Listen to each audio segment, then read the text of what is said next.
Hey guys, it's Foxdrop here with a video on my best junglers for carrying solo queue. Now this video is not going to be a reflection of what junglers are currently strong right now. If you want to see that, then I suggest you search my channel for my most recent tier list and check that out for yourself. What this list and this video is going to be on is the junglers that are all around really good, and the junglers that have been really good for a very long time. These are the junglers that are going to be popular despite whatever meta may be in place. So with that said, there may be a few champions in here that you would expect to be there because they're really strong currently, but they won't be in there. The reason why I'm doing this is just to keep the video as relevant and fresh as possible for all time in the future. If I do it just for the most popular champions right now, then this video will go out of date whenever those champions change. And just to give you an example, if I made this video a few months ago, then Zac would be really high on the priorities of really good junglers. At the moment, Zac isn't considered that good at all. Likewise, someone like Olaf and Shyvana are really strong currently,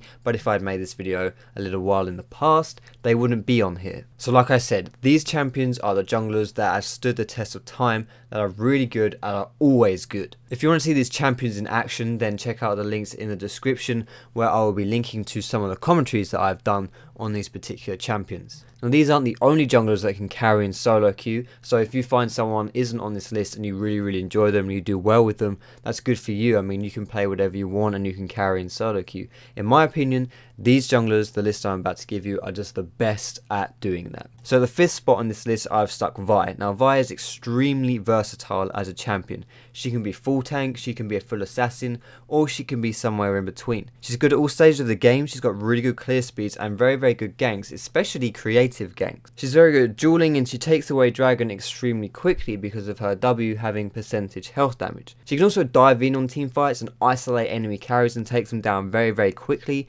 or she can protect her own carries as well. And number 4, we have a fan favourite with Amumu. Amumu is a very popular ban at low elo, but not so much at higher elo, and the reason for this is because his early game is really quite weak, and if you're playing at lower elo, you're unlikely to be punished for this, so you can get away with it.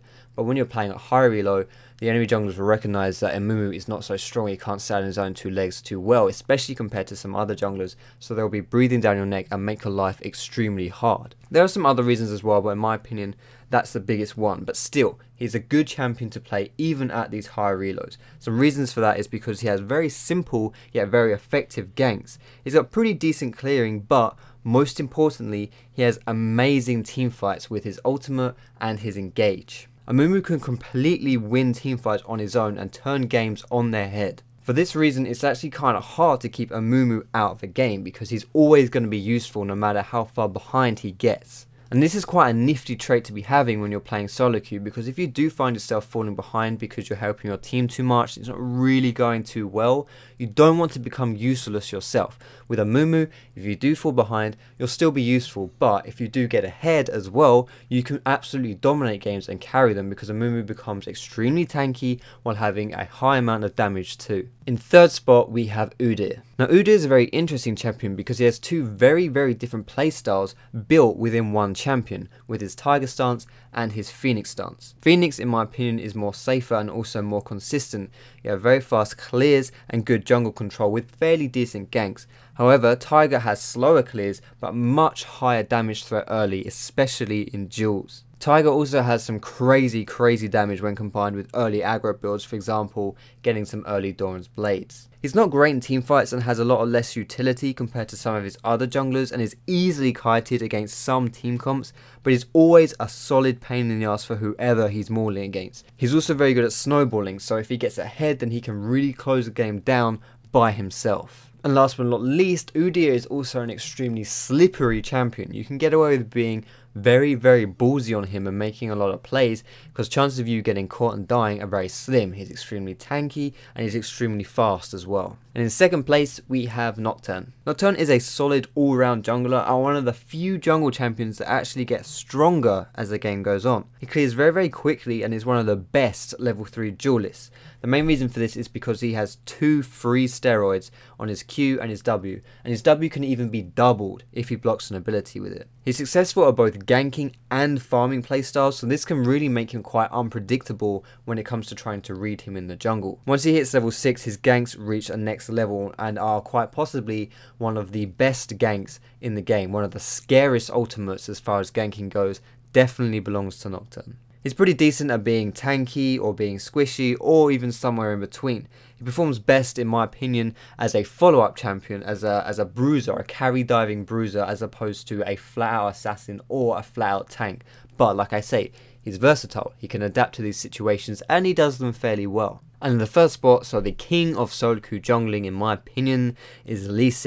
Elise is the most versatile jungler around, and if you've been paying attention to the positions of the other junglers in this list, you'll see that I rate versatility quite highly, and it's very important in solo queue that you can adapt your team, especially if you just want to be playing one champion and focusing on that champion to be gaining you elo. It's nice if that champion can adapt to what the team needs rather than you having to pick different champions to fill different needs. Elise really does excel in various aspects of the jungle. It's quite possibly the best and most creative flat out ganker. He's really good at counter jungling, and again it's extremely slippery because he can jump over walls with his W.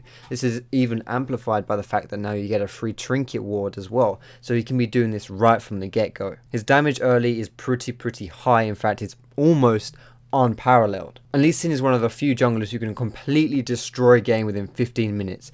Based off of just what he does and the actions he makes in a game, the game can be over before it even begins. He's good as both a damage dealer and also a tank, however the latter of those two, being a tank, is more easy and also reliable to play. Being a damage dealer can be more risky, and if you get caught or something doesn't go too well in teamfights, then you can be fairly useless. In teamfights, he fulfills any and all roles. He can be both aggressive and protective with his ult, and he can displace enemies or save allies. His damage does fall off late game, and lead does require a fair amount of practice to master and be effective with, so these are kind of the downsides to playing him. If you're not good at Lee Sin, you won't be effective with him and you won't have any success. However, he's most definitely worth learning if you fancy like playing him. If he looks like someone you would enjoy, definitely take the time learning Lee Sin. So in my opinion, those are the best junglers for carrying solo queue, and these are the best junglers that you can be carrying despite the meta. These are the junglers you can be picking whatever the flavour of the month is,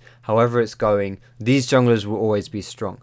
However, there are some runners up to this list, those that didn't quite make it. In my opinion, Nasus, Rammus, Volibear and Jarvan are all very good junglers, very similar to these other 5 that I've been listing, just not quite as good. All these junglers are reliable junglers, they're tanky, they're simple to play and decent throughout most stages of the game and have very little downsides to them. But apart from that, that does it for this video. If you enjoyed it, feel free to give it a thumbs up and you can subscribe to my channel. You can check me out on my Twitter, on my Facebook, on my Nook. You can catch me streaming on Twitch as well. And like I was saying before, if you want to see any of these champions in action, then check out the description for any links to commentaries of games that I've done. But thanks very much for watching, guys, and I'll see you in my next video.